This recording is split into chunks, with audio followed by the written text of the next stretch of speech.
My weight loss journey నేను స్లోగా కాదు కరెక్ట్గా మార్చుకుంటున్నాను. Every single day 1 step closer. Full day diet plan అడిగారు కదా, సో వాళ్ళ కోసం నిన్నటి వీడియోలో చెప్పాను మెయిన్ పిల్లర్స్ ఏంటి అని. అది డైలీ ఫాలో అవ్వండి, లైఫ్ స్టైల్ ని చేంజ్ చేసుకోండి. ఇంకా బ్రేక్ఫాస్ట్ లో నేను ఏం తింటున్నానో తెలుసుకోవాలనుకుంటే, మీకు కావాలనుకుంటే నాకు కామెంట్ చేయండి, నేను మీతో షేర్ చేస్తాను. ఇంకా నా వెయిట్ రిజల్ట్స్ కోసం చాలా మంది వెయిట్ చేస్తున్నారు. నేనైతే వెయిట్ లాస్ అయితే అయ్యానమాట. సారీ టు సే, నేనైతే ఇప్పట్లో షేర్ చేసుకోవాలనుకోవట్లేదు. ఇంకో 15 డేస్ తర్వాత, అంటే నేను మంత్లీ వన్స్ మాత్రమే నా వెయిట్ అనేది షేర్ చేసుకుందాం అనుకుంటున్నాను. ఎందుకంటే నాకు అనిపిస్తుంది కొంచెం దిష్టి తగులుతుందేమో అని చెప్పి. సో నేనైతే నాకైతే మంచి రిజల్ట్ వస్తుంది.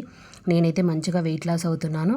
బాడీలో చేంజెస్ చాలానే ఉంది. ఇంచు లాస్ కూడా బాగానే అయ్యాను. ఇంకో మెయిన్ థింగ్ ఏంటంటే, నేను నిన్నటి నుంచి ఒక వర్కౌట్ యాడ్ చేసుకున్నాను అనమాట. సో ఆ వర్కౌట్ చేయడం వల్ల నాకైతే మంచిగా ఎఫెక్టివ్ కనిపిస్తుంది అనమాట.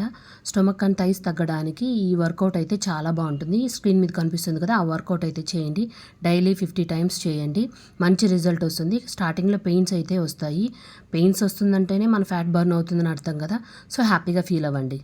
ఎవరికైతే టైస్ అండ్ స్టొమక్ ఎక్కువగా ఉందో, ఆ రెండు మాత్రం తగ్గాలనుకునే వాళ్ళు తప్పకుండా వర్కౌట్ని అయితే డైలీ చేయండి.